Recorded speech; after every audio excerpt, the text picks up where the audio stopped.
Look at there. Look at this guy. Okay, let me show him again. Woohoo! Who's that guy? That's your new world champion, folks. It is. It is. So welcome to Powerbombshells episode 22. I am Sam, and that is Mel. And That's Mel right there. It is right there. So you're gonna notice I'm doing the telegram, the telethon is what I'm trying to get to. The telethon microphone because my microphone stand has decided it doesn't want to cooperate. It doesn't want to connect together. So I will be holding the microphone. So yeah, we're gonna have fun appreciate with that. that. I was like, it's either Brad this or said nothing. he was gonna nominate this for Feud of the Year. So listen, it's trying to definitely get nominated because now it's really playing me like my stand is like won't stick together at all. Like all you do is really you're supposed to just like spin it together to connect it and it won't connect. I don't know if I don't think a piece broke. I don't know. But I was like, I don't have time for this today because we have a lot going on today and we have a lot to talk about. So Sam my has mic stand is not gonna going on. My mic stand's not gonna stop me today. This feud shall continue. She's like, I'm going to get through this feud and I'm going to get to New Japan Strong and I'm going to get some spoilers in my brain some really good wrestling in front of my face. Mm-hmm. Yes, and I'll try hopefully some content for the Powerbombshells Instagram account. And also bear with me because I have been sick this week and so I'm sure I sound wonderful. But yeah, so you're going to have to listen to that for an hour and a half.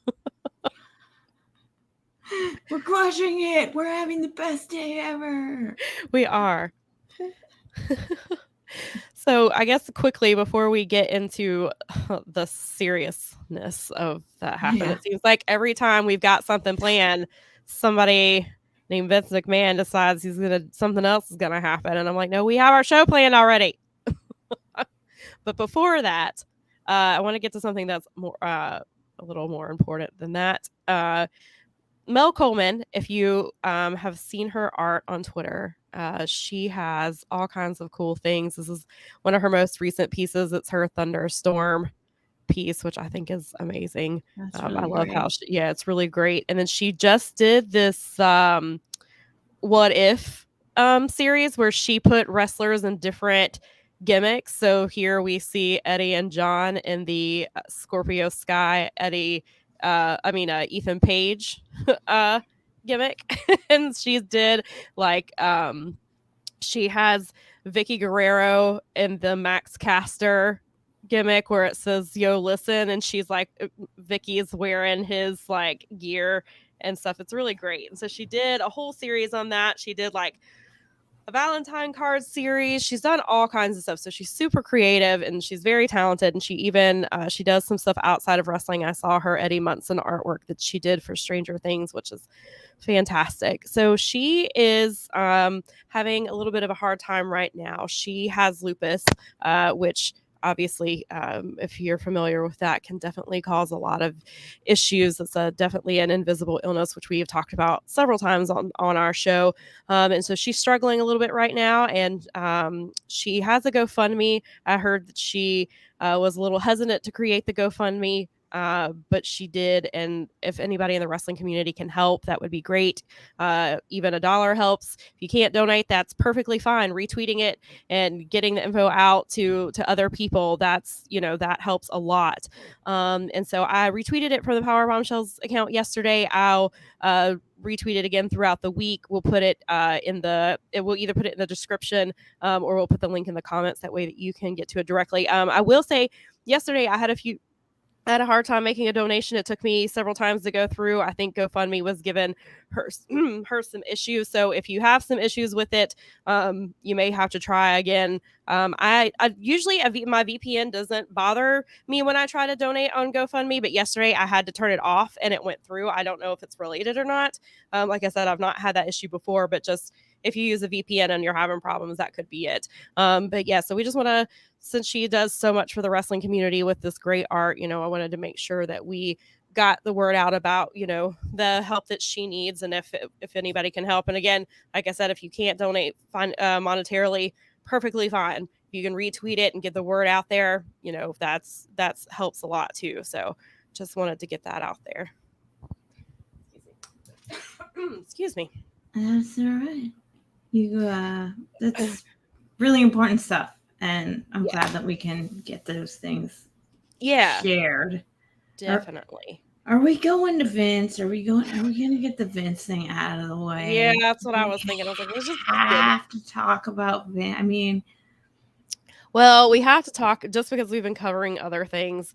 We can hit on it a little bit and talk about, because of course we have other great shows on the Fight Game Media Patreon network who I'm sure will go.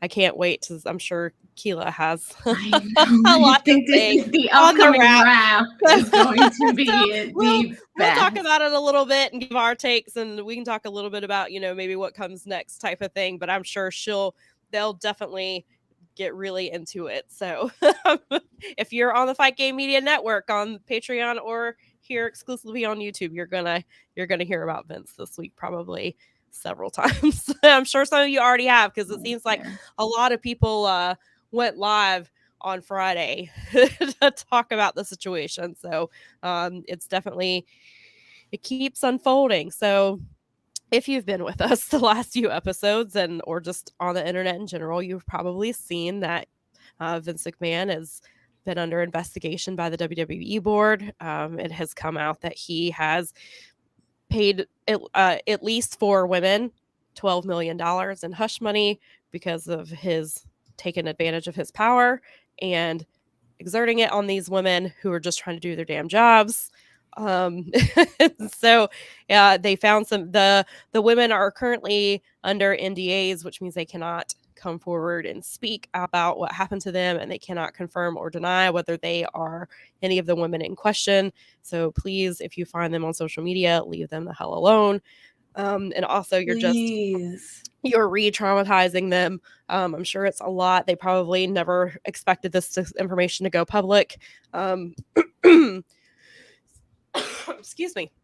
So yeah. So Vince, so the way they'd been handling it was, Vince has been on TV a few times, acting like nothing's wrong. He addressed it without addressing it. He gave the then now forever comment. He's been on TV to hype up John Cena, to introduce John Cena again. And so he's sort of, I guess, kind of came on TV as the Mr. McMahon character. I guess people just associate that with him when they see him. They don't think of the man, they think of like the Mr. McMahon character that we saw for a really long time. So of course he's getting applauded and all this crap. And and then there was also like the backstage report that like after he was done on one of his TV appearances, he went backstage and got to Gorilla and said fuck him.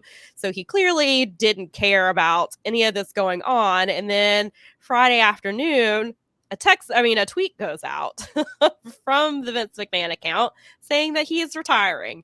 And after the market closes. Very important point. It is.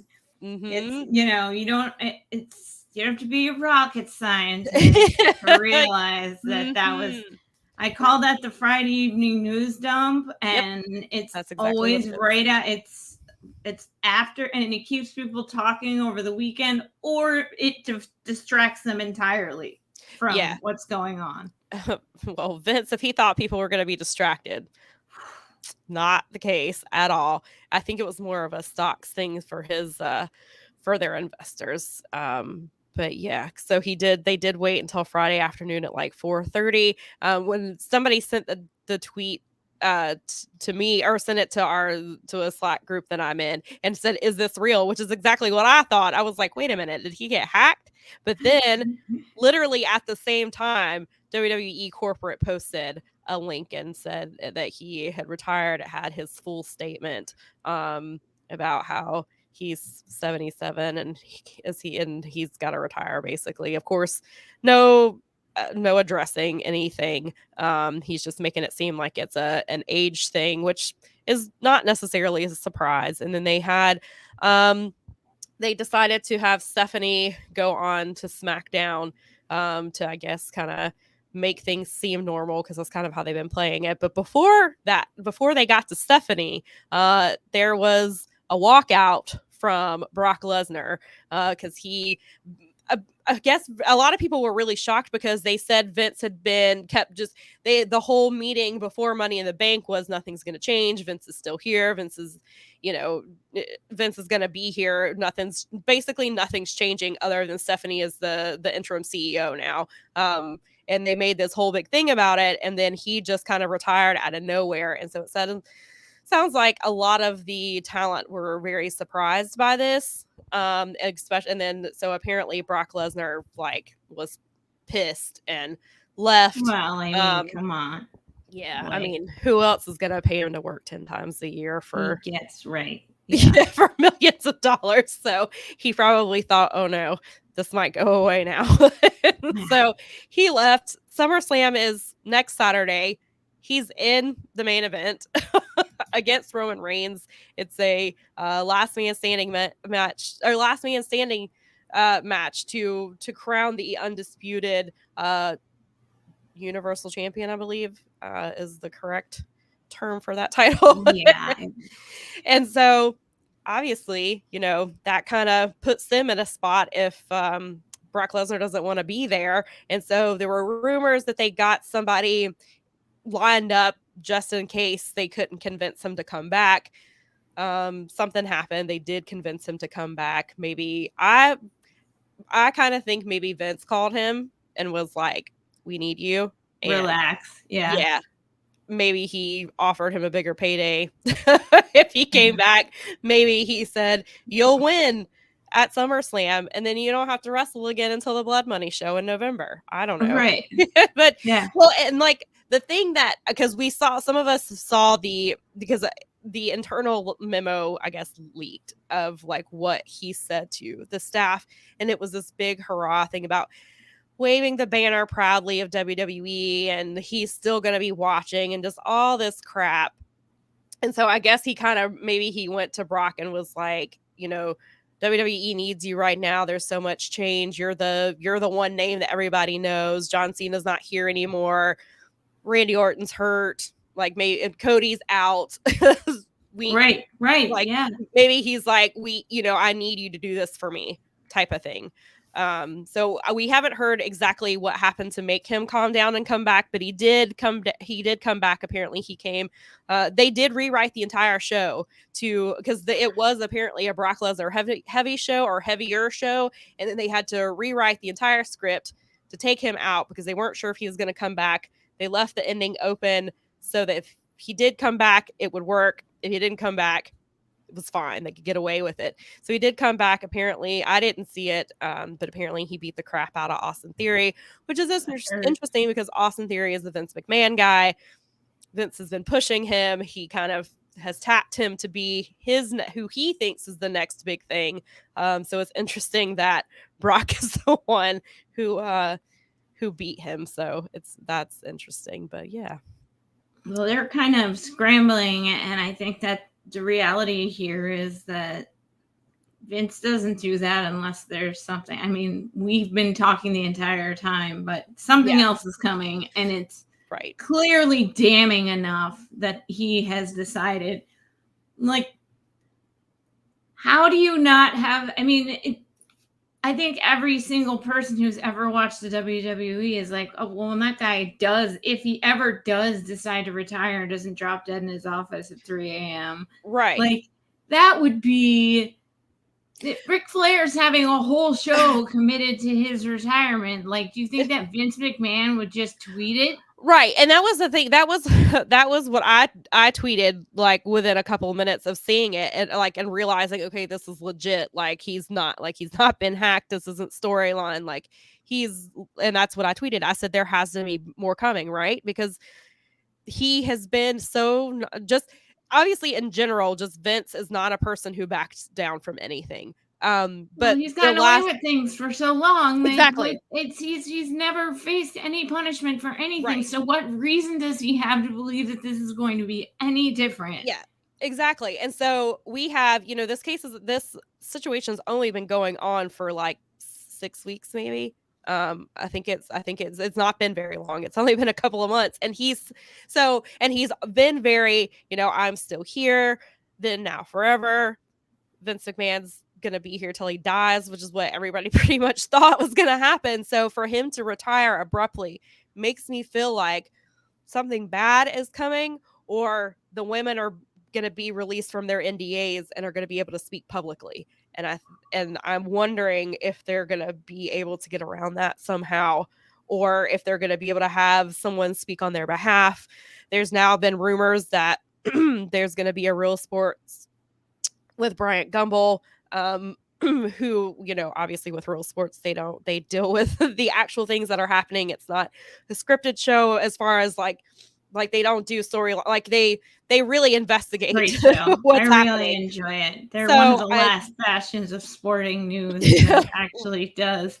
Right. I think that it was in the works, and as a part of their interview process and what they were doing working on that story, something in that story came out. I think that they misunderstood that the reporters at Real Sports actually do an incredible amount of due diligence with the stories that they're doing, good, bad, or indifferent. He's been on there in the past, and so maybe he just thought, oh, they'll go easy on me, or it's going to be like a kind of a fluff piece type of deal. And especially because, Netflix has been working on that series about him as well. So maybe he thought it was like going to be along the same lines. And now Netflix has supposedly killed that, but I don't see how you don't just add to it. Like, have your documentary that you already had and then add in all the stuff that's been happening. Like, you can't, if you're going to do an actual documentary, like, that's what you're supposed to do. You're supposed to add it.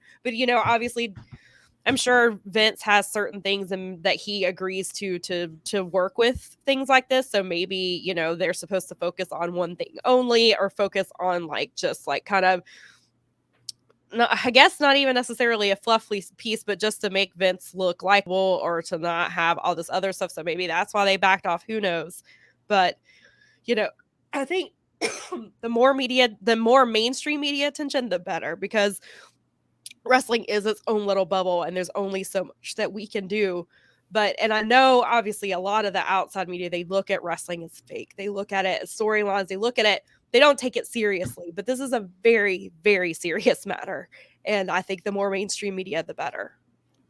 Absolutely. And it's because of, I think, more than ever, these issues are coming up. And so people are doing, and that sort of thing. I think it's just, to me, it's fascinating, because it's not like the New York Times or some like, subsection D of a thing. This is the Wall Street Journal that continues to break these things. This is like the finance people, the people that say, put your money here and don't put your money there. And there's an issue of him. I know that people keep bringing up the fact he owns 80% of the share, so it doesn't matter because he's a majority share owner, and that means that he's not going to vote himself out. No. I feel like the thing is that there's always loopholes in and I feel like conduct and I mean, if every single, even the Blood Money show abandons him because of this situation, because it's bad optics. I've heard the word so much this week. Stop saying optics. So we should not title this show Vince McMahon has bad optics. Bad optics. I just think it's really interesting to me that this is not either some, what we would read for, in shoot or not, kayfabe news. This is like the market news, the people that like tell you where to put your money. And why did they feel compelled not just to start dropping these stories, but to really start to dig so deep that, I mean, like you said, maybe it's that the women are being released. Maybe the thing is that when you are that cavalier, you can break a rule that's a legal loophole, that's a financial legal loophole, you can break a rule because you just don't care. You don't care how deep the prospectus goes or whatever it is. So yeah. And there's and now that you were talking about, like, there's 6 law firms that are involved with this who are representing stockholders and telling stockholders to come to them and be like, you know, they're investigating certain things that he could have done, while, you know, that can affect, I guess, their stocks and what they're doing. So, I mean, it's very, and I guess maybe that's another reason Wall fraud, Street antitrust. Right. There's a lot of really bad things that could happen, you know. So many. You don't, messing with the money, people, is like the last thing in the world that you really want to do. Right. That's what will get you in the end. I mean, that's gotten every baddie out there in the world has been got by, I mean, it's numbers. It's making sure, I mean, especially with the markets, man, and the way they are now, it's, you can't go around messing with money that's publicly traded. Right. And that goes back to their decision to wait until after the stock market closed on Friday afternoon. That, I mean, they knew that's why. And, you know, it's very obvious that's what they were doing. And so, yeah, it could be. And so I guess that's also kind of like why they've installed Stephanie as co-CEO with Nick Khan, because, you know, they do want to give their shareholders some kind of semblance of normalcy. And then we don't know how much is actually going to change with it. Like, sure, I'm excited. You know, I'm glad that Vince is gone. Like, they need to move. I think he's gone for good. He's not involved. Terrible person. He shouldn't be. I was going to say he's not involved in creative, but from what I'm hearing, Bruce Pritchard is head of creative and will be in touch with Vince during the transition period.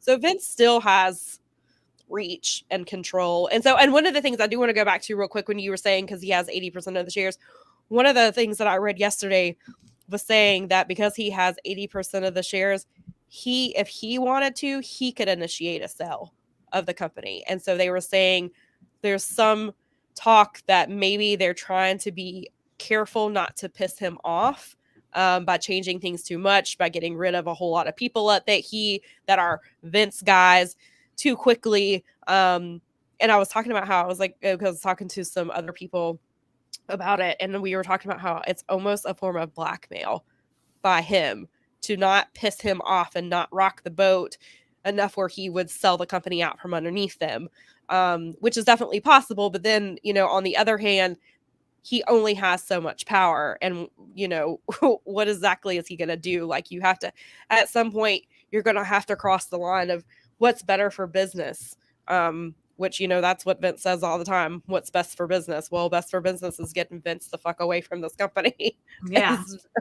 Really what it comes down to. But yeah, so it's hard to see what all is going to change as far as like TV wise, because, you know, if Bruce is staying, apparently Kevin Dunn, there's been rampant rumors that Kevin Dunn is on his way out. But then there's also been rumors that he might stay put for the next year or so, just because they're trying to keep things the same. Kevin Dunn obviously has terrible camera work and we all hate it. And then I saw it resurfaced again today, the comments that he made about Becky Lynch a few years ago, where he hated her accent so much that he was trying to reduce her camera time so that he wouldn't have to hear her speak. And also that she is not attractive, because clearly Kevin Dunn is extremely attractive and he is what everybody should be measured against, I guess. But this is like the whole entire deal that is behind, like, you just said that, and that is the problem, is that it doesn't matter if you're a woman at that company. What really sucks about this, you've got all the women that are actually traumatized by the situation that were victims of this. Mm-hmm. And then every other woman in the company trying to be a legitimate member of the company, whether it's in-ring talent or even as an executive or like a real executive. It's like, it's the Harvey Weinstein problem, is that everybody had to do this to do this. Right. And then you get, it's poison. It's so poison. It's not good. It is. It's extremely toxic. It doesn't, and I mean, like you said, the more mainstream, the better, because at the end of the day, this boils down to massive abuses of multiple women. Yep. Yeah. Coercion and that's, I mean, you take the antitrust and you mix it with the victimization situation, and it's have just a lot of problems. It's just one giant issue. Like, it's just one thing after another. It's like not just one small little fire that they can put out. And somebody pointed out that Friday, the day that he retired, was the 28-year anniversary of of him winning the steroid trial. Yeah. So I was like, how funny that just the way that worked out, that, he got away with the stuff then, and then hopefully he's not going to get away with it now, which I know, and it's hard. I've talked to a lot of people, and we all are like, we're really hopeful that he's going to finally face consequences. But on the other hand, it's Vince McMahon, and he's gotten away with so much stuff for so long. Like, it's just hard. But that might be what takes him down in the end, hope it is. too. I mean, that's it.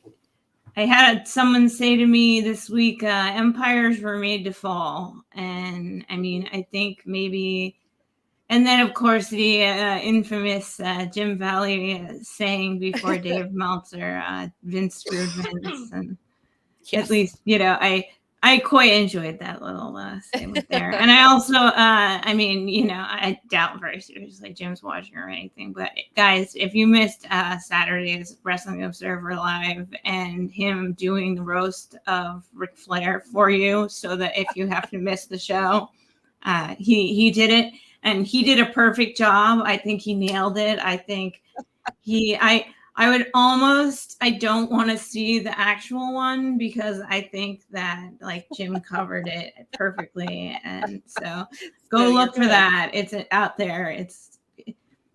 You got every single joke, Sam. He like, fantastic. I mean, it's easy. Like if you're a wrestling fan, you understand that like all those jokes like write themselves. And, right. Oh, yeah.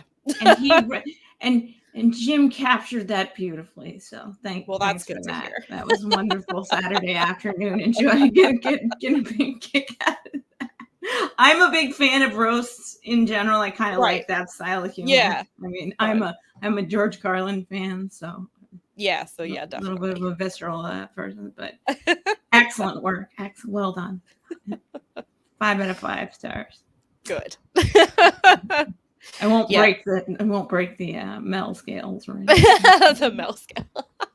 That's great. But yeah, so opinion. Let's move on from Vince. Yeah, so I don't know unless you have anything else. Yeah, I just was gonna say real quick. I do see, I've seen that some women are apparently hopeful with Stephanie in position, that maybe they'll get more TV time and things like that. I hope that they do. I hope it's more, because another conversation I had with somebody, it's always definitely quality over quantity. They have had 5 women's matches that last 2.5 minutes. So that doesn't really, it's different. It's what you're putting into it and what you're giving those women. So if you're giving them 2 or 3 matches, but the matches are, 8 to 12 minutes long, and you're giving them time to tell stories and things like that, then obviously, that's what we want. But, there's, I don't know. I just don't know how much change is going to happen right away. It's not enough to make me start watching again or anything like that. Well, I frankly don't have time for WWE to get. Yeah, I mean, I pretty much have moved on. I tuned in for a quick second to see just what, and I missed most of what Stephanie said, and then she started a chant. She led the crowd in a "Thank you, Vince" chant, and I was like, "Oh hell no, I'm not. This is Sweetie, no." Come because on. I was like, I know it's your dad, and you're trying to do, but I was like, your dad did some very horrible things to a lot of women, and no, thank you. I'm done with this. And that's even uglier because that's coming from another lady. Yeah, exactly. Especially a woman who was leading a division full of women who have, I mean, you see what they've done to NXT 2.0, and like there's been the comments about how Athena was talking about they had a 2-hour meeting on basically how they should look more like Mandy Rose, and she wasn't trying to talk bad about Mandy Rose, but that's kind of what they were like. That's what they think women wrestlers should look like. And that is not Mandy Rose's fault for looking the way that she does. And that's not what Athena was getting at. But the point was, here is your gold standard of what women should be like in wrestling. And and that you have to, and if you don't look like her, then that's on you and you have to fix it. And so it just, that culture is so ingrained with toxicity. And then you have Bruce Pritchard who believes these things, and so does Kevin Dunn. And so you got to get these people out, but then you have to also change the mindsets of other people who, other people who are in there. And so, and they've got a long way to go. And I think it's going to be, and a lot of people have pointed out that they do WrestleMania to WrestleMania. So if anything is going to change, it's probably going to be after WrestleMania. Like, there might be little things here and there. But overall, the bigger things are not going to start happening until after WrestleMania, because that's how they run their years. And so it'll be little things. And so I know it's exciting to think WWE can do all these things now, but it's also WWE, and they're going to stick in their ways, I think. But yeah, so I guess that's our Vince section. Yeah, the having to cover general wrestling news. Well, I mean, people are going to ask us, so now you know. Yeah, and I mean, it is something. It is important because Vince has been, because of all the things that he's done in wrestling, but that still doesn't erase all the awful, terrible things he did, because that outweighs every good thing that he has ever done for wrestling. But that's a whole other episode. Episode. Yeah. So we'll get into some wrestling that we actually watched. Yay! Well, let's get into what you're probably we watched and liked. Yay! Yes, exactly. Watched and like. So last night was the Ring of Honor pay-per-view, the second one under Tony Khan, since he has acquired the company. It is Death Before Dishonor. I enjoyed it. There was a lot that happened. So I guess if you may have already seen that on this lovely channel, and that there was a live stream last night of Boom Goes the Dynamite. Or I'm sorry, what was the tagline you guys were calling it last night? I think they decided to call it Power Bomb Boom Goes the Dynamite. Something like that. I was like, wow, thanks for letting me go at the beginning there. I was like, yeah. So it was Paul and Kevin and Mel, and so they did a recap did basically like a live reaction show last night. And I'd actually had one of our viewers, Sean, who asked when you and I were going to do another live stream, and I was like, well, Mel's doing this one, but we talked about maybe doing one around the G1 final, but that was a couple of weeks ago when we were talking about that. So I don't know. Oops, I think did I mute myself? No, I can still hear you. Okay, so hopefully they can too. But yes, so I'm self-censoring apparently. But yeah, so we will do a live stream at some point. Hopefully, yeah. We talked about G1. I can't remember exactly now. All Out coming, and I'm not. Yeah, I was gonna say All Out's coming, so we can. To that. And I know that seems like a long time. Yeah, we will hashtag not be in Chicago once again. Right, that's not in Chicago. That's hashtag not even Chicago anyway. I'm sorry, but after being in the city and going to United Center and everything being so convenient and wonderful, sorry, Hoffman Estates, you're just not doing it for me. You remind me too much of East Rutherford, New Jersey, and WrestleMania 35, and the same. It should not be difficult to escape. You should not have to have like an apocalypse movie experience to get out of an awesome wrestling event. And I just no. I just got an alert came across my phone about something we were going to talk about on this show, about the very first match on the main card. So I don't know if I should. What does that mean? It's not good. Oh dear. It's not good. So I don't know if I should. I was gonna lead with the pre-show because of some of the cool stuff, but it involves the very first match of the show. Does not sound good if what I just saw come across my phone is true. Yeah, so I guess now you're going to be waiting. So I guess we'll start with that and then I'll circle back around. So last night they decided to open. There was allegedly a coin flip to decide which match would go first, because technically it was supposed to be a co-main event with Jonathan Gresham and Claudio Castignoli and then also Briscoes versus FTR. Supposedly there was a coin flip to determine, and they decided to open the show with Claudio and Gresham. And I think it sounded like Ian and Caprice were not aware that this was going to happen, because their reaction was, I don't know. Yeah. Their reaction was hysterical. Like, because we watched the 0 hour on Bleacher Report, so it was just a seamless transition right into the main card. And I was watching it on DirecTV because it was the easiest way for me. There's no Bleacher Report app for my TV, and that ain't happening. I'm not watching on my computer when I have a lovely HD television. No, I don't blame you. So they went right into it. Their reactions, they were just like, what? They couldn't believe it. So I don't think that they knew what was happening. So they decided, so I knew kind of right then and there what was going to happen. I was like, well, that kind of cements who's going to win this match, I believe. I think that's why they're kicking it off. They want people to stick around to watch Claudio, basically. And Claudio, they keep talking about how Claudio has never won a world title anywhere, especially not even in ROH when he was there for a long time. Obviously, he was in WWE for a very long time as well and was there. So this match kind of came on quickly. As far as, there was the Gresham Hill turn a couple of weeks ago, and then Claudio decided to call him out last week. And so now we get the match. The match itself, I thought was fantastic. Like, I thought the match was very good. I love Jonathan Gresham. I'm a fan of Claudio as well. So Claudio won, and it was great. I'm very happy for Claudio, but I'm very disappointed for Jonathan Gresham. And here's why. Yeah. Jonathan Gresham he is, the last few years, he is ROH. Like, I know people will say Jay Lethal. I can get that argument. But Jonathan Gresham has been the one who has carried that flag, metaphorically, and, also he has physically carried the foundation flag. But so Jonathan Gresham, he finally announces, I'm going to go for the world championship title.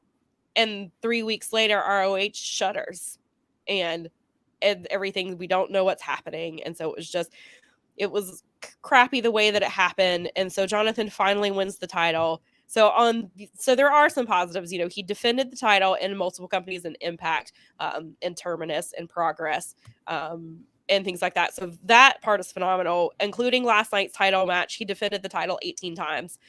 But he's barely been featured in AEW at all. They focus on Samoa Joe, which obviously, it's Samoa Joe, so I get it. But he just has a TV title. And I know if they want, maybe they want the TV title to be on par with a TNT title, where it's, sort of equal or whatever. But they didn't. Jonathan's not been on TV. That was his whole thing. Like, that's why he turned heel, like, and aligned with Tully Blanchard, was, I've been sitting at home since March. Tully laid out a plan for me, and this is why I'm joining him. Well, then last night, Tully Blanchard's not there. Prince Nana has come back. Prince Nana says that he has purchased Tully Blanchard Enterprises from him. And so he's reopening the embassy, which is apparently something of that was his big deal. That was his thing in ROH. And like, I know, like, one of the last things I saw with him was Dijak, who's now Dijakovic. Yeah. And so that was like that was like one of his really big clients, or I guess is how you want to phrase it. So it's just, it was kind of weird how all of that happened. And so it just seems like Jonathan, they just didn't care. It seems like Jonathan Gresham was an afterthought, which I don't understand how you can have Jonathan Gresham on any access to him and have him as an afterthought, and have him as an afterthought when he is the champion of the company you just purchased. Like, that's a problem. And so I have a really big problem with how they handled it. And so Jonathan Gresham deleted his Twitter last night. And originally I thought maybe it was storyline, because like, okay, Tully's gone. I've lost my title. What am I doing here? And then people pointed out he does this. He takes social media breaks. He doesn't want to deal with the trolls. He needs mental health breaks. He deletes it, maybe because he's, upset about the title. Maybe he's just taking time off.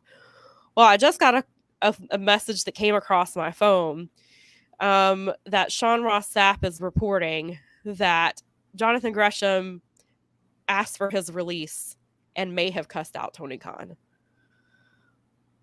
And they had mentioned yesterday that, or I had at least heard yesterday, that one of the things that was out there with him was that he's not signed anywhere. How do you not sign Jonathan? How do you not sign the champion? They don't have him. Like he's one of the people with a contract issue with AEW, I guess, right now.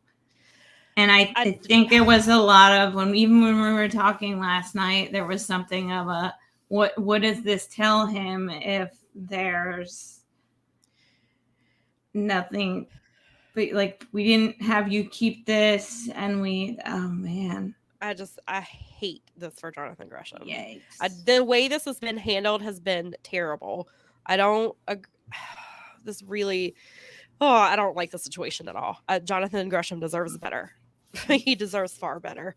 And I'm very disappointed in the way that Tony has apparently handled this. I know we're only hearing bits and pieces, but the point is he should have been signed. He should have been, when you are bringing in, when you buy a company, you should sign their champion. Like that should have happened immediately. I don't, I mean, and I'm sure there's a hold up. Maybe there's I mean, not that I'm not saying that he didn't offer Jonathan Gresham a contract, but for whatever reason, you didn't meet what it was that he expected or what he wanted, and he's your champion. And so it seems like they took that title away from him as a punishment, and also B, as we're moving on without you. And that's a shitty way to say that to somebody if you're gonna say that. I mean, that's how it reads. Again, like I said, we don't know the full details. We don't know everything. This is breaking news, folks. Sam is so good at what she does and her writing that's why I put Sam's make sure this Samantha one in case you didn't put that together. Because she's put together some pretty awesome articles, and I didn't think that you would share. I saw a bunch of people give you snaps for that McMahon kind of summary thing. I was like, she will never share this herself. I am totally sharing this. Well, I appreciate that. Thank you. And and it was nice because James said that he was working all day and he put all the information in one place. And I did. And I also know, like, I have a friend who doesn't watch wrestling anymore, but she because of the article, she has an idea of what's been happening with Vince McMahon. And she texted me Friday and she's like, I've been working and haven't had a chance to read it, but I saw that he retired. And she was like, why did he retire so fast? Something must be coming. And I was like, here's a link to my article. She did. She was like, I saw it. She's like, I'm going to read it. She's like, I'm going to read it in a little bit. So yeah, but I just don't really like the situation with Jonathan at all. It sounds like it's going to get nasty. I hope that Jonathan goes somewhere where he is respected and that he gets and that he basically gets what he deserves, which is I hope that he gets taken care of. I hope somebody signs him that will respect him. And I've always wanted to see him in New Japan. I would love to see him go to New Japan. Oh, he'd be great there. That'd be a great fit for him. I've had this conversation with my friend a lot because we both think that he could not just benefit, but actually add to the roster there. Yeah. He's got the thing. Yeah, he does. And I saw a quote last night. I don't know how recent this quote was of him, but he was talking about, like, why do there are white wrestlers who don't have a character and they're champions or they're well liked and things like that. So why does he? And so I don't know if that's part of the issue that he had. Maybe he just wants to wrestle and just be Jonathan Gresham, and maybe AEW was like, we need you to be a character, or we need that, maybe this is what we need from you. Maybe it had nothing to do with AEW at all, but it seems like maybe that's where they were going with it. And I think in New Japan, he could go there and he can just be Jonathan Gresham and he can just wrestle. He doesn't have to be a character. He can just do what he does. A wrestler. Yeah, exactly. So, and then since we were talking about Tully, I did see a comment last night from the Scrum about why Tully wasn't there last night. Apparently he said Tully is good, and then this tweet says that he vaguely mentioned a workload and says that Tony wishes Tully the best and says they hope to see him around AEW or ROH again. That's okay. Not so. That's I don't know if it's a health thing or if it's just there's creative a lot of changes Yeah. There's a lot of weird stuff going on right now. Yeah. So now, so now knowing what we know about Jonathan Gresham has dropped the title. I'm assuming Tully knew that was going to happen. Maybe he didn't like it. Maybe not. Because this is pure speculation. We are speculating on news as it is breaking on a Sunday afternoon. Right. So I just want to be clear. Yeah, definitely. We're just kind of speculating about so it's just a very interesting situation with Tully on its own, and now we have the Jonathan Gresham thing, and Jonathan Gresham, when we even talked about it last week, whether Jonathan Gresham could afford to lose right now, and we also talked about whether Claudio could afford to lose right now. The thing with Jonathan at the time was he just joined Tully Blanchard Enterprises. He made them a legitimate contender because he had the title. Well, now he has no title. It sounds like he's out. Tully's out. I don't know. It just your week is starting early, Sam. It's gonna get busy before it even.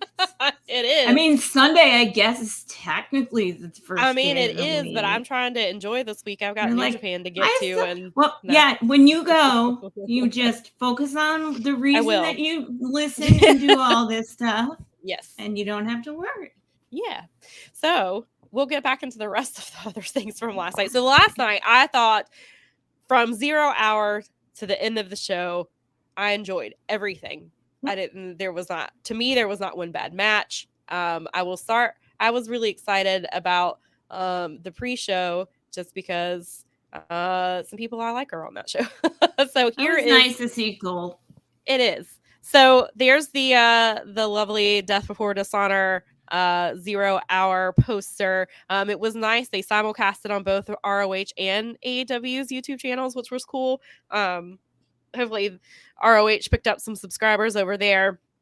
So they started out, the very first match was Colt Cabana versus Anthony Henry. And if you've been watching this show for any length of time, then you probably know that I'm a big fan of Anthony Henry. I made sure and even I mentioned I did. I appreciated that shout out last night. I am like, now I focus. I focus. Because that is some Sam love right there. That is. I know she's happy. I'm very happy. So I was excited because Friday night I saw Anthony's tweet and I was like, oh my God. And then because I had heard earlier in the night, James Drake was supposed to wrestle at Limitless, I think. And they were like, ROH pulled him. So I was like, oh, James must have a match. And then I saw the match graphic and I was like, oh, it's Anthony who has the match, and James is with him, which I will take. Like, I wanted James to have a match on that card, but I was like, I'll take Anthony having a match. I was not expecting Anthony. So Anthony, I've watched wrestle locally probably 7 or 8 years now. He was PWX champion for a year. And so I was there for his last match before he went to he actually wrestled James Drake in his final PWX match before he went to WWE. He was Asher Hill for 6 months. And then NXT did a bunch of releases, and sadly Anthony is one of them, probably mostly because of his age, because he's not 25. He's 37, and so that's old in WWE. So and you probably, if some of you, I was gonna say, even if you don't watch Dark, you probably have seen the Workhorsemen. They've wrestled Blackpool Combat Club. They've wrestled a couple times on Dynamite. So I'm glad. I think that of course I want Workhorsemen in AEW. However, AEW's tag team is extremely stacked. It has been the entire time. So our ROH might be a better fit for them for that tag team scene, because they're kind of rebuilding that division, and so I would love to see. And then Caprice said that he wanted to see Anthony in the Pure division, which would be phenomenal. Anthony is a fantastic technical wrestler, so I just want him on TV, and I want people to see him. And so, but yeah, I really enjoyed his match with Colt. I mean, it was obvious Colt's gonna win. He is ROH. I mean, he's synonymous with the company. It's nice to see that he's not an Apple. Yeah, he's not an apple. He's a human again.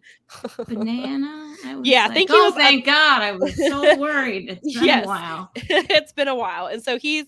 So it sounds like he's going to be on the ROH side of things, which I mean, Colt is synonymous with ROH. I think that's where he fits. So yeah, and they gave Anthony a lot. Anthony, it wasn't a short match. It wasn't. They gave there a few times. It looked like Anthony might actually pull out the win.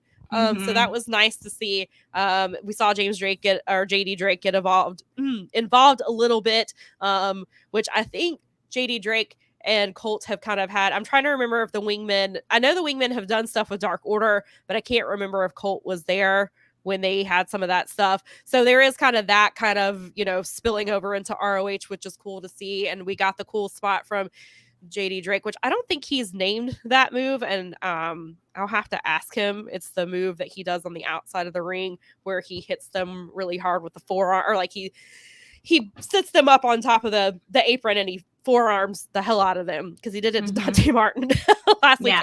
And that's what people call it. They call it the move, or they call it the James Drake move, or so. I was like, he needs a name for it, and maybe he has a name and I just don't know what it is. And actually, I will be seeing Workhorsemen today because they are wrestling at they are wrestling for New Japan. I believe this will be their New Japan debut. They are wrestling Ren Narita and freaking Kushida. And Kushida is one of my, and I do love Ren Narita, and this is not to take away from him, but Kushida, Kushida is one of my favorites, and he's wrestling Anthony Henry and James Drake, so I'm very excited. Right on. Man. So yeah, I'm very excited about that. I keep getting reminded about how cool your show is. Yeah, which I'll go over a little bit. We won't go into it too in depth because that's obviously what we're going to talk about. You got to make sure she gets there on time. Yeah, and we got to talk about that next week too, so we have something to talk about because we might have a special guest next week. Maybe. It's not James Drake, but I could probably get him on the show.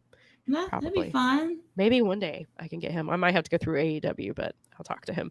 But yes, the next match was the crap. I didn't write down what they're calling themselves. Let me put up. Hold on, right here. It's the Shanghai. Or no, I'm sorry, the Shinobi Shadow Squad. I knew I was Shinobi Shadow Squad. That's because I was going to call them by their names, and then I was like, wait, no, they have a fancy name. So it's Cheeseburger and Eli Isom, who I'm a fan of both of their work, and they're against the Trustbusters, and the Trustbusters are newly formed tag team who apparently formed at the Dark tapings last weekend. Which is really interesting because I never expected to see these two men together ever. So it's Arya. Well, I was going to say Arya Daivari, except for now he's Ari Daivari. He's Ari Daivari now. And Slim J. And so Slim J has wrestled. He wrestled in ROH years ago. He's wrestled in TNA. He was Special K. I know him because he wrestled in PWX for several years. And he was PWX champion as well. So this show featured 2 PWX champions last night, which is quite interesting. And Slim J is not one that I expected to see in 2022. So that was a nice development. So the Trustbusters, and it's interesting because the Trustbusters at the Dark tapings were also with Parker Boudreaux, who was in WWE for about 5 minutes. He was the one that everybody thought was the second coming of Brock Lesnar because they look very similar. And so because he looks similar, they assumed Brock Lesnar. But yeah, so this is a very interesting mix of people. I would never expect somebody like Ari Daivari to be with Slim J, look based on characters and how you see Ari is presented as this rich person. He dresses very nice. Slim J wears a white tank top and sweatpants, and he wears his visor upside down, which has been his gimmick his whole career. That's what he's worn, and so that has not changed. But yeah, they actually were a pretty solid tag team, which was interesting. I wasn't quite sure what to expect with this. And then Cheeseburger and Eli, they are fantastic. They did have Trustbusters get the win, so I guess I'm assuming we're gonna see them on some Dark tapings, probably winning all those matches too. Yeah, I figured it. I was like, yeah. And so that kind of got the upset, because you would think Cheeseburger, I mean, he's also synonymous with ROH as well, and Eli has been as well, and Eli trains with Cheeseburger at his school, like they're trainers together, and so they clearly work very well together, and Trustbusters haven't been together very long, so it's very interesting. That's kind of the route they went. So the next match was, I guess they're at the embassy now. I guess the former Tully Blanchard Enterprises with Brian Cage and Gates of Agony against New Japan Strong. That's how Mel worded it last night. Tony Deppen, Alex Zane, and Blake Christian. I mean, it was kind of New Japan Strong versus ROH. It was really was close. Yeah, I mean, for a minute I was like, wait a minute, I've seen all these guys in Strong, not yeah. Or some of you may have seen Alex Zane and Blake Christian in NXT when they were Trey Baxter and what was Alex's name? It's I forget what his name was in 205 Live because he's always Alex Zane to me. So yes, and I get to see Blake Christian today because he is replacing the injured Clark Connors. So I will get to see Blake today, which I'm excited about because I was really looking forward to seeing Clark. Definitely recovering. Yeah, so if you haven't heard, Clark has a herniated disc. He's apparently been dealing with back issues for like 8 years, he said. My sister has had some back issues as well. So when she was reading his thread last night, she's like, man, I relate to all this. So best wishes to Clark, and we hope he heals up soon because he's great, and the timing is just terrible because the timing's never good, but he's finally kind of hit his stride, and after coming off a Forbidden Door, and so he was supposed to have the big match tonight with it was originally going to be just him and Haramu, then they added Despy to the match, and so so it would have been a fun thing, and then he was supposed to wrestle in Nashville for New Japan, and he was going to face Davey Richards, and so now he's missing that. So and I forget, they replaced him with, I want to say maybe Rocky on that show. I think that's I can't remember. Regardless, so we're looking forward to Clark Connors coming back. But so this match, I enjoyed it. I was also preoccupied because I was doing some other things, but Deppen and Zane and Christian basically just do what they do, and but I really like Gates of Agony. Like, they seem to work really well together, and sometimes I forget how agile Brian Cage is for his size, which I know I hate that because I hate when they do, when people are like, oh, he's a big guy and he can do all this, but sometimes I just forget that he just moves very effortlessly, and so it was interesting to see. So they could, maybe it is just going to be a mid-card thing, but maybe they can make this work. Brian Cage and Gates of Agony, they don't look like a group that should work, but because of everything that they can do, maybe they can. Maybe this could be something interesting to watch. So it's definitely, I think ROH is a good way for them to kind of explore that and figure out what they can do. I was gonna say under Tully's guidance, but with Tully not being there anymore, it looks like they're gonna be under Prince Nana's guidance. But so that was a good match. And the Embassy won that, and then the main event was a women's match. We got Willow Nightingale versus Allison Kay. Before ROH shuttered last year, Maria and Bobby Cruz had been kind of revamping the Women of Honor, and they worked really, really hard to rebuild that women's division. And I really would like to see Tony hire Maria and have her over the women's division and Ring of Honor, because she was doing a lot of really cool things. And Bobby Cruz is still there as ring announcer, so I'd really like to see him hire Maria and let them do what they were doing before. And Willow and Allison were part of that, so I would like to see that. And then Willow, everybody just loves her as they should. She's so much fun, and she's so charismatic, and she's energetic, and she's a great wrestler, and I love Willow over here. she just looks like she's happy every time she steps in the ring. And I kind of love that.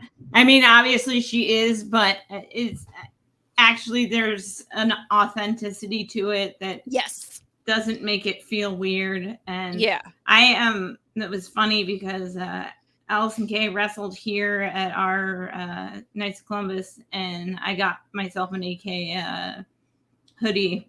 Oh, nice. And the whole thing. And so, but it's like, I feel like I haven't seen her since. I know.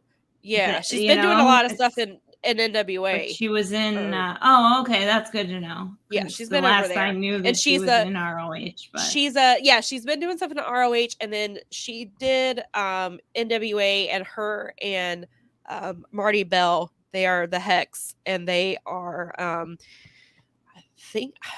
I know they were tag team champions for NWA at one point. I think they are still I don't keep up a whole lot with NWA, so I may be incorrect in that, but I know that they were tag team champions for a little bit. So Allison has still been pretty active, so that is cool to see. I'd like to see her more in Ring of Honor as well.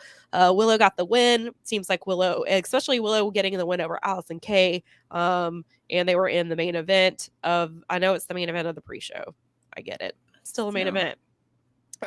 So it seems like they're getting closer. There's been rumors that Tony is going to sign Willow. Sounds like maybe he's going to sign her for the ROH side of things, which having her in the ROH women's division would be a smart thing to do. So that's the route that they go. So then we'll move into the main card a little bit. We already talked about the first match. And I do want to say I am very happy for Claudio, and Claudio's reaction when he won was just like, he looked like he was in shock. Like he couldn't believe that it actually happened, and he gets the confetti, and I know he was taking it in, but the look on his face was just like, I can't believe, is this real? Am I really holding this? Am I the champion? And so that was really cool to see. William Regal was out there. He looked so proud, and he looked so happy for him. And so that was a really cool moment. So I don't want to take my feelings about Jonathan Gresham aside. I'm very happy for Claudio, and Claudio deserves this. Claudio should have been a champion a very long time ago. And I think that ROH probably, I'm hoping this means they're getting closer to a TV deal. I know Tony just keeps saying they're working on it. I don't know when the next pay-per-view is supposed to be. And I don't know that I don't know that Tony even knows when that's going to be, because obviously All Out is next in Full Gears in November. So I would assume somewhere in between that, maybe they'll do another one. And I'm guessing ROH is kind of good to do the same format where they maybe only do 4 pay-per-views a year like AEW does. So I don't know where they're, how soon. I mean, I'm assuming they're just going to have Claudio defend the title on AEW programming, which is what they were doing that with Samoa Joe. Wheeler Yuta has defended his pure title there. And I also want to point out, because I pointed this out last night, and so have some other people, Brian Danielson is the only member of Blackpool Combat Club who does not have gold. And so he's probably not going to be real happy about that. So yeah. And he's coming back. We found out I saw it was announced during the show last night, but I saw it because a friend sent it to me yesterday at San Diego Comic-Con. Danielson announced that he was cleared and he was wrestling this Wednesday. So I had found that out a little bit before it was announced on TV. That's so weird. That's funny. But then I do want to make this quick note. There was CM Punk gave a little bit of an update, and it was not a good update. It did not sound good. He is having to relearn how to walk. He shattered his foot, is his exact words. He does not have a timeline for when he's coming back. I don't think this is a Tony thing of, they're going to figure out you're coming back at All Out because it's in Chicago and you're on the poster. But on the poster is all of the champions. So that's why he's on the poster. And they could have just left it with Moxley being the interim champion. So, of course, the assumption was that CM Punk was going to come back. Maybe I'm guessing that's probably what their original, maybe that's what the hope was. Yeah. But it seems like his injury was much worse than originally thought. I know we haven't we haven't even really exactly heard how it happened. I think the assumption is that it happened early on in the FTR match. I think he was jumping down from the turnbuckle, and the way he landed, that's where people assume that it happened. I don't think it's ever been cleared. Well, there's 2 schools of thought. There's that school of thought, which is mine, is right. that he, that was a botched move and he landed funny, and it was pretty clear he was messed up. And then there's the crowd surfing and smashed his foot on the thingy, and I'm like, I don't think he would have been able to walk. One may have made the other worse, but I don't think that's where it happened. I don't think he would have been able to. He got hurt in the ring, I think, in my opinion. Mm-hmm. And like you said it flat, though, like nobody knows exactly what the injury is. And we know it's a foot injury. And his exact words was, "I shattered my foot." Well, he said that today, but that's the first time. That is the first time. So I don't know if they were maybe anything concrete. That's the most concrete information we've had about his actual what was your foot injury that we've had at all. Yeah, exactly. And so it sounds like Jon Moxley might be interim champion for a little bit longer.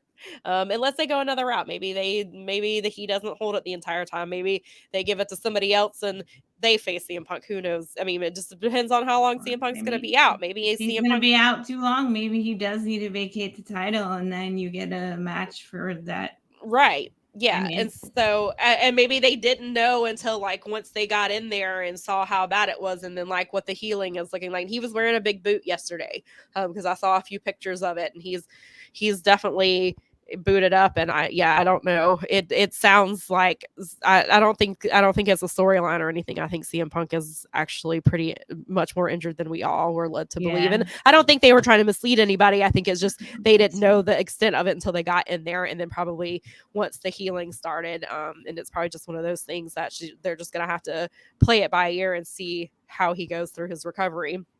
So getting back to the card, the next match I won't spend a whole lot of time on. I just want to say that I'm very excited that Dalton Castle and his boys are back. I know.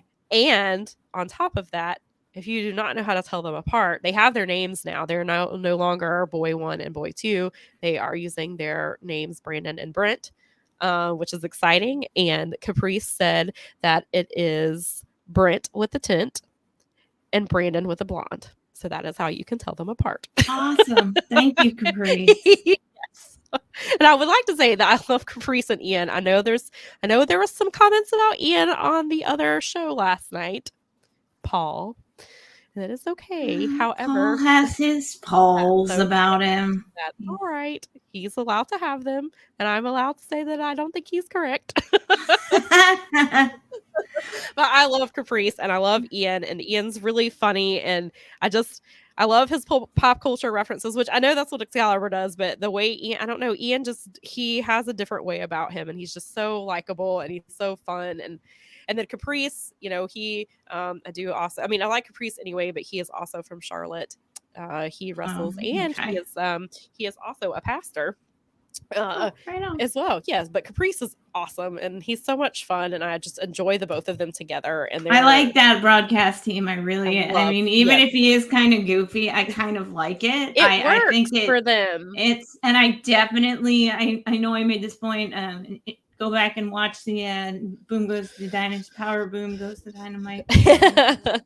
But I thought it was you can really tell Ian Riccaboni has been learning from it. Like he's been when he's standing next to Kevin Kelly, he's like soaking that up because you should. Obviously, I mean that's the guy. Who else? Right. I mean, there's no one better. But I love it. Like it's actually I noticed it in a way that made me happy. In a way that he was like, because he was capitalizing on Caprice being silly way more. It seemed like to me in a way that had a very New Japan table vibe to it. Yeah, I definitely could see that. While still being ROH. It was still his thing. He was like seizing it and turning it into an ROH thing. And I definitely. I felt like it was a lot of fun. And they were doing a really nice job. So many tables don't do a good job of helping build the match and keeping you involved. Yeah, they're just kind of there to yell or. Yeah, they're really good about it. Yeah, I really enjoy them together. I think they're a lot of fun. Yeah. So Dalton and the boys, so we got 2 title changes right away because Dalton and the boys beat the Righteous to become they are not I mistakenly called them trios. They are the 6-man tags in ROH, which is what I thought. And my sister was like, no, the graphic said trio. So I just went with trios, but 6-man tag team is what they call it in Ring of Honor, but it's basically the same thing.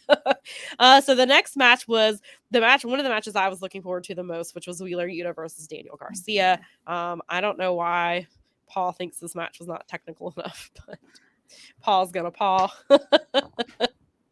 Isn't it funny that I called him out immediately? I was listening because I was like, listen, I'm not gonna respond to what they're saying. I didn't want to be in the chats because I was like, we'll talk about it tomorrow. And so then he was saying stuff, and I was like, man, I want to respond, but I'm watching on my TV, so I can't leave comments on my TV. So it's probably a good thing I was watching. Yeah, Mel had my back. She did. I was like, if you were gonna say that it was this match, we're gonna. I liked this match a lot. I like both. He has admitted, at least to Paul's credit, that we were right about Wheeler Yuta, that he has enjoyed him, and that he does see that he just still has the Grandpa Des hang-ups about him, and that's why we love Paul. And that's right. He's got his own opinions, and that's okay. He can have them, but I can tell him that I don't agree with him. We can tell him why they're wrong. It's okay. Yes, because he's so wonderful. But yeah, so I enjoyed this match. I thought it was really good. One thing that I really liked was Regal was very into Daniel Garcia without taking away from Yuta. Like he was like, well. Because he was like, well, I really liked that move from Daniel. Like, this is what I would have done that. And then, like, when he headbutted him, and then he did the thing where he bit his ear, and Caprice was losing it, because that doesn't happen in ROH. Which it was great, because Caprice needed to sell the fact that does not happen in ROH. Like, we don't do that here. Right. And it obviously, Mike Tyson is what people think of. That's immediately what I thought of. So, like, I think he was correct in his assessment of that. And Regal was just like, I mean, yeah, but you don't think that Moxley hasn't told Yuta to do that if he got the chance? Like, right. So it was really, I thought he did really well, and he put Garcia over as a very good competitor without taking away from Yuta. And he wasn't clearly Yuta's his guy, but it's not like a Jericho thing where he's going to be pro his guy. And that's like, and he was just very even and very balanced about it. And so I thought it was just, I really love William Regal on commentary. He's William Regal. We've talked about it before, but yeah, I think it added to this match because they weren't expected. I mean, the match really went a lot differently than expected, because I think it was that Yuta didn't use any rope breaks? Is that what there was something? Yeah, there were none. There were no rope breaks. Any. Yeah, so that's really interesting. It was like basically the one rope break was the only rope break in the thing. And so that's an interesting way to, I think people struggle with this one a little bit, because I kind of had to pick up on the rules as I went along, because I'm not familiar with ROH. I always have to listen to the Pure Rules, just because, I mean, even with Jonathan Gresham, like when he does his Pure Rules matches, because when he was champion, he would sometimes wrestle under Pure Rules and sometimes he wouldn't. And I would, even though I've watched him wrestle several times, like sometimes I still have to like pay attention to, because to what I know about the rope breaks and things like, but sometimes I have to remember, like, you can't. Some people, and with some Pure Rules, like you can't use a closed fist to hit, and so there's things like that, and there are certain things that constitute, basically the match ending and things like that. So it is different, but I think in that format, like I think it works, and I really like that ROH just kind of sticks to that, and I'm glad to see that Yuta won, and I thought, and it was funny because. Because Garcia was like pointing to the ROH logo on his way out, and was basically like, he tweeted or no, I'm sorry, wait, was it that he tweeted it or that he came into, because he apparently interrupted Wheeler Yuta's press conference last night, and I think he said basically that anybody that likes ROH is, he didn't say dumb, but it was basically along those lines. So he's it's the sports entertainer part of him. Yeah. So it's fun. He came out in the JAS music. He was he definitely. That's and I do that's where he's at. Yeah, and we've talked about, like, it's weird that Garcia is with them because he's not a sports entertainer, but then he explained it in the video package. Jericho made sure I didn't have any medical bills after my car accident. Like, he took care of me, which is true, because if you saw the GoFundMe page, you saw that because I remember when this happened, when the car accident happened. I wasn't very familiar with Daniel Garcia, but I remember hearing about it when it happened. And I remember seeing a lot of my timeline was talking about it and sharing the GoFundMe and stuff. So I do remember Jericho did donate money to him. So so I do like, that's kind of how they tied that back into, because Daniel Garcia is not a sports entertainer, but he's making it work, and so it makes sense. And and some people made some comments last night that Garcia and Yuta are somebody who can wrestle each other once a year for 10 years and nobody would get tired of it, because they're just a generational feud. That's just one of those, like a Randy Orton, John Cena feud. Those are going to be guys that you see go at it every once in a while, and it's going to be great every single time. And I think it was Brad who pointed out to me last night, and I forgot that I completely forgot this match existed, and I need to go back and watch it. It was at IWTV 100. Those two face off in a 60-minute Iron Man match. Yes. So I was like, I think I should try to go back and watch that at some time whenever I have login from you. Yeah, you can. I've got I will hook you up with that login. But yeah. So I think the next match I was really looking forward to, and I think this probably was one of my favorite matches of the night, was Roosh versus Dragon Lee. And if you were not listening to commentary, you might not have heard that this is brother versus brother. But it was also their first time that they had wrestled each other anywhere, which is insane to me that these two have never wrestled each other anywhere before. And so I'm glad they got to do it here, and they got to do it on the main card, and they got to do it in ROH where Roosh has been, where he has been world champion before, and Dragon Lee was TV champion. And so they have history in ROH. So it was cool to see that happen here. And this match was insane. I think I tweeted that like 3 different times. That it was crazy. They were just and then I guess this kind of goes back to like some of the best opponents are people you're friends with, because like that was kind of the situation last week with Chris Sabin versus Alex Shelley on Impact. That was a fantastic match, and they know each other so well that they know how to block things, and they work so well together. So obviously with this, in this case being siblings, they knew kind of what the other one was, to be prepared for it. And, Roosh still even pulled the brother card and pulled his brother in and made him think that he was injured when he wasn't. He used it to his advantage. And, so it was really cool. And there was a spot where they almost ended on a count out, and Caprice, I think, would have lost his mind if that had happened. It was like at 17 and he was yelling, "Get in the ring." And he's like, "This match can't." And then they get in the ring in time, and he's like, "This match can't end on a double count out," which, yes, I probably would have been mad about that. Yeah, that would have sucked. Like, it would have been kind of a suck finish. Caprice definitely turned into a fan at that moment. He was like, we are not doing this. Dropped my kayfabe there for a minute. He did. And then, there was sorry, I don't know what happened. My monitor went out. That's what the monitor must have went out. It's gotta be this damn monitors. Follow them over to Ring of Honor. Must have New Japan monitors or something. Must have left them over after Forbidden Door. Yeah, these things happen. They do. But yeah, so I really, really enjoyed this match. I hope that we see more of Dragon Lee. I know there's the whole CMLL and thing, and I don't know how that keeps Dragon Lee, like how often we'll be able to see him. It may be a ROH thing, not an AEW thing. Like, I don't know where we're gonna see them, but I hope we get more Dragon Lee, because more Dragon Lee is always good. Better.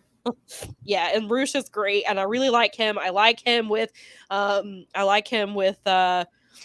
being reunited with Andrade and that whole thing. So I really am excited. And so Roosh is going to wrestle Mox for the title on Wednesday's Dynamite, and it's because Roosh is undefeated in his last 10 matches across CMLL, AEW, and ROH.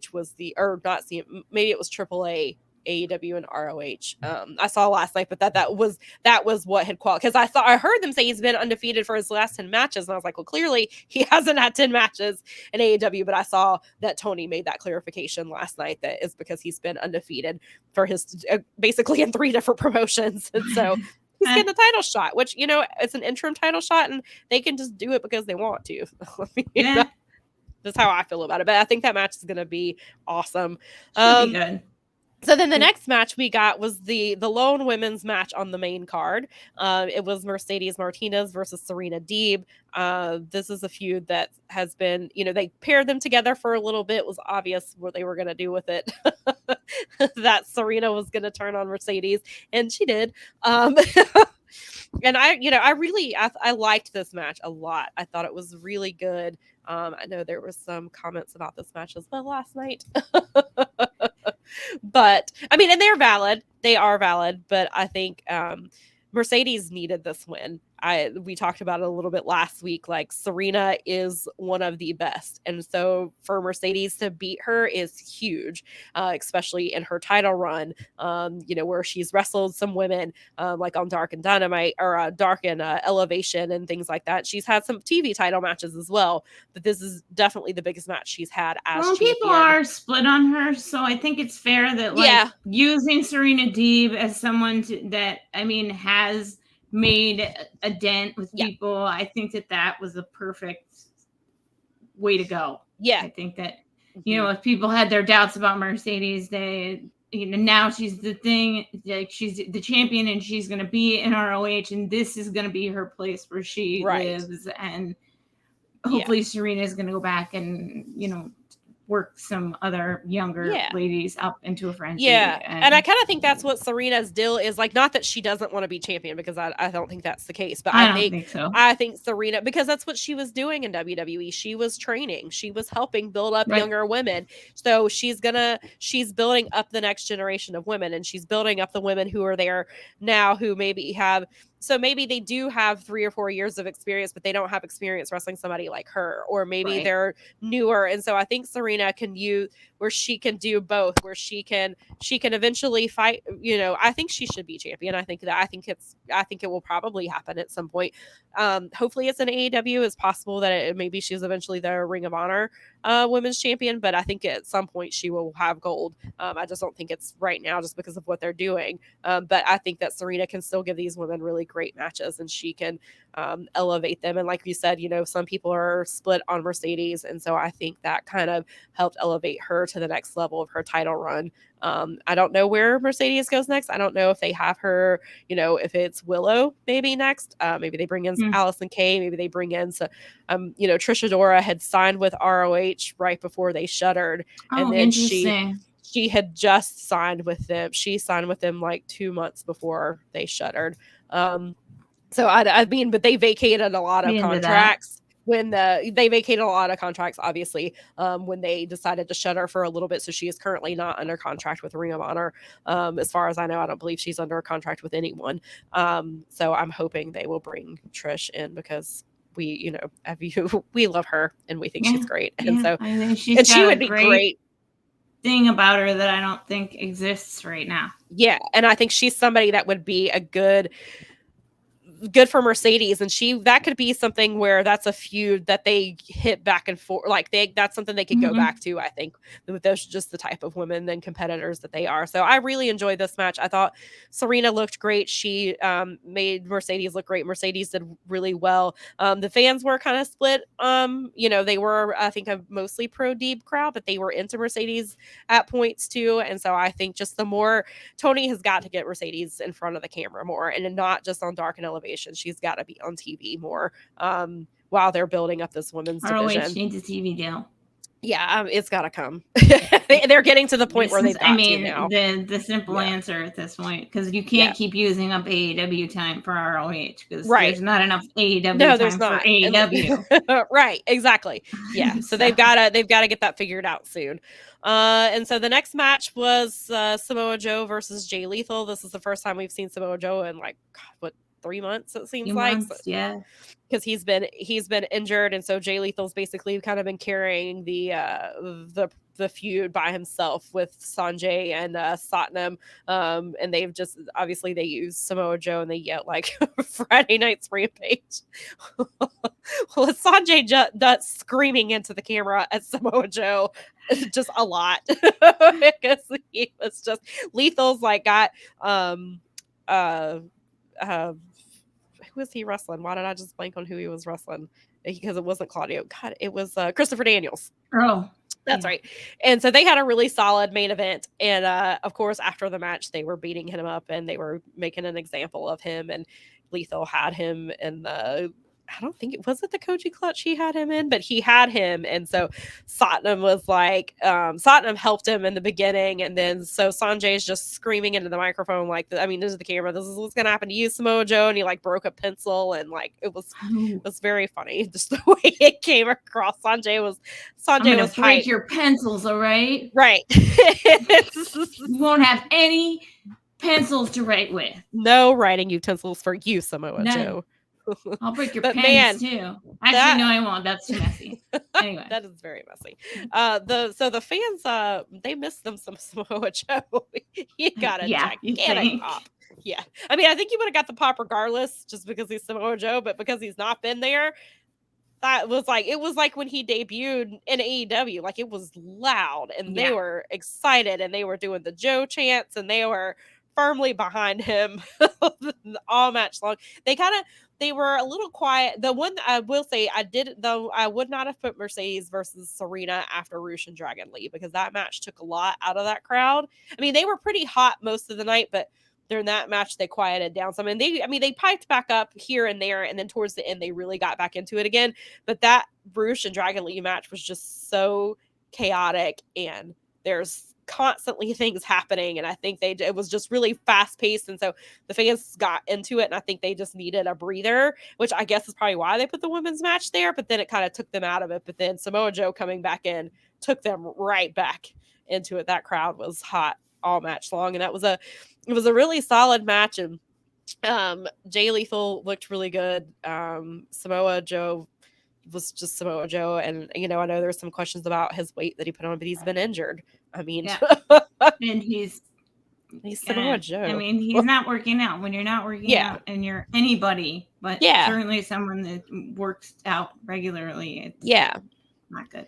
Yeah, and I thought Samoa Joe looked great. I thought he looked good. And maybe it's just because it's Samoa Joe and I love him and I don't care. No, that too. And so they did. Samoa Joe got the win, which was the correct thing to do. That sounds like, so I assume that since he won, that means he's probably going to be on TV more often now. It looks like we'll hopefully be seeing him. And I think I didn't apparently write down the next match, but I think the next match was the main event, correct? I think so, yeah. Okay, because I was like, apparently I just quit taking notes. I'm like, yes, I'm pretty sure that was right.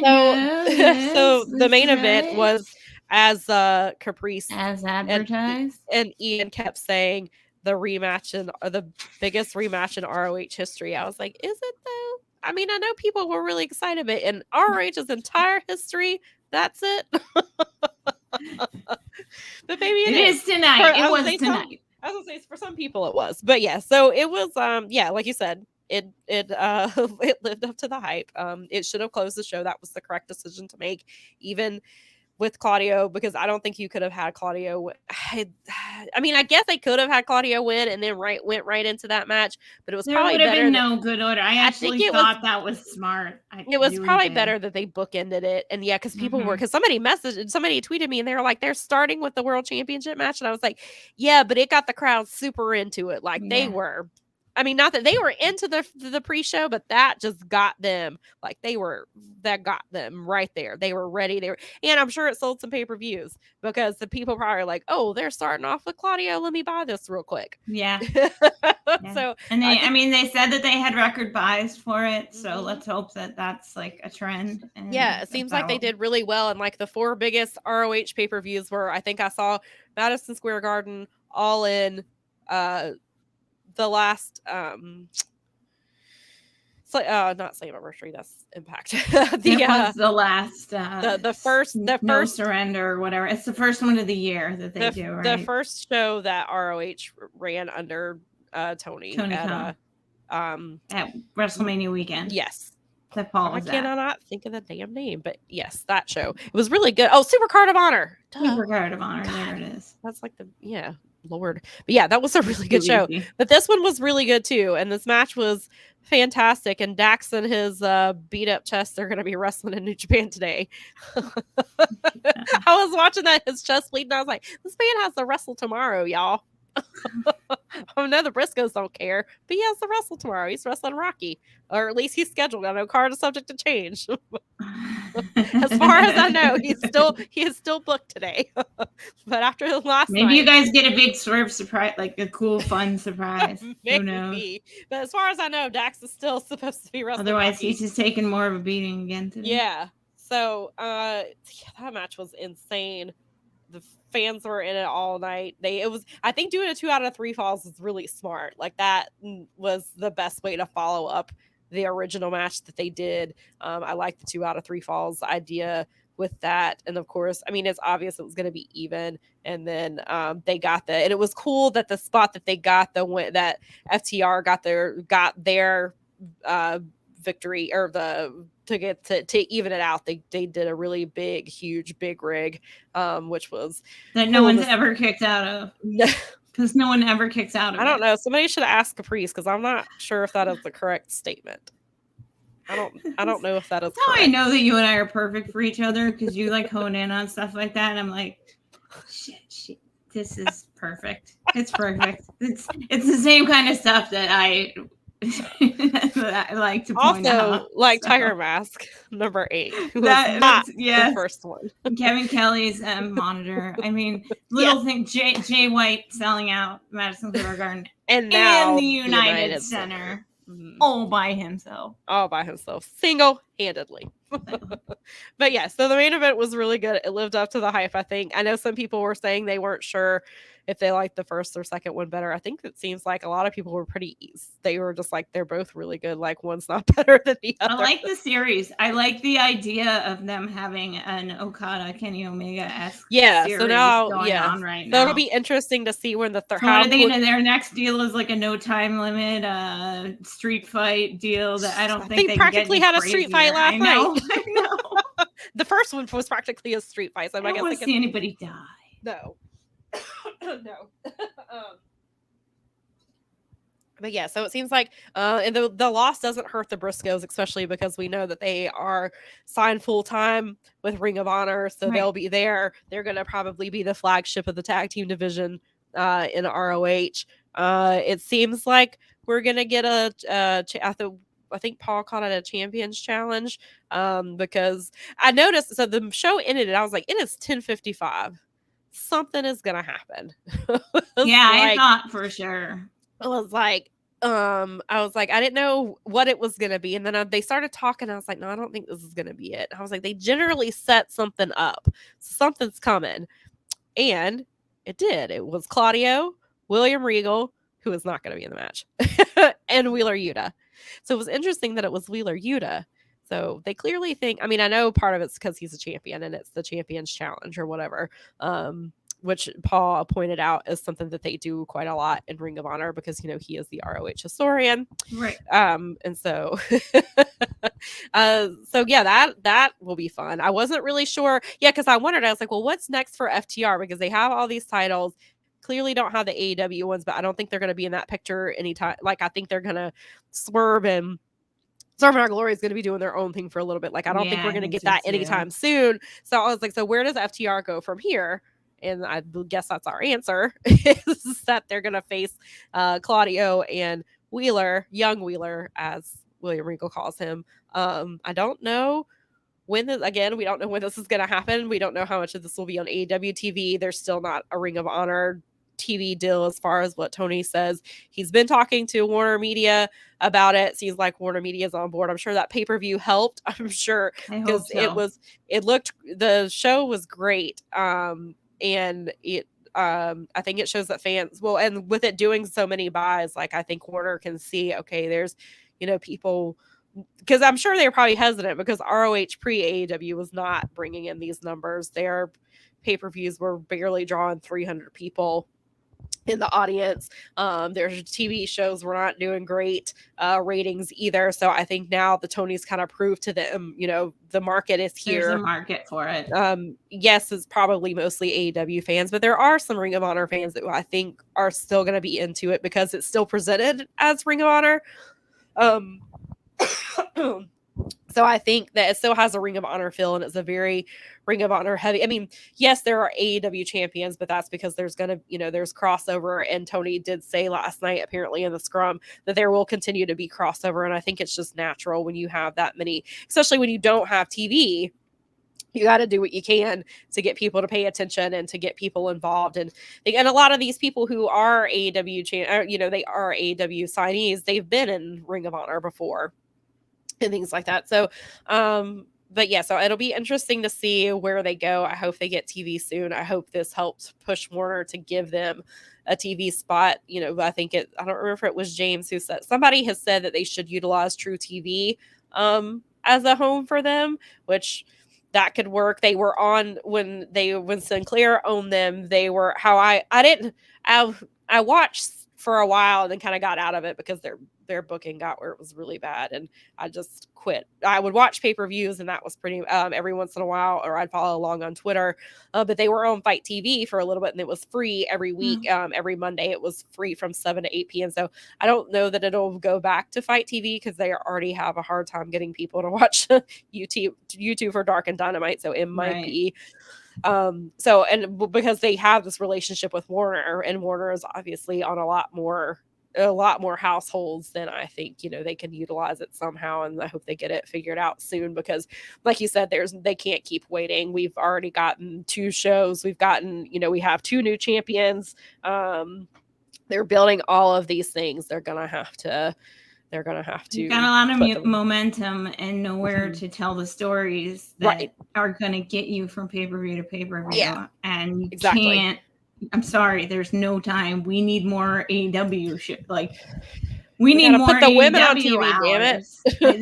they just don't have enough to get their primary roster on the TV every week. So there's a lot they've got to do. And I know this situation kind of just fell in Tony's lap, and he's doing it, he had to just kind of. He brought that on himself. Excuse me. He should have, because otherwise WWE was going to buy them. And WWE, we don't want WWE owning the library. That would be bad. Yeah, there's apparently it's reaching. The Jonathan Gresham stuff is all over my phone right now. It's happening in my text messages, and now it's happening in a Slack, because I think the Fightful report has come out with more details. Oh dear. So yeah, I guess we have something to talk about next week. I was gonna say next week was just supposed to be the New Japan. We'll talk about the G1 too.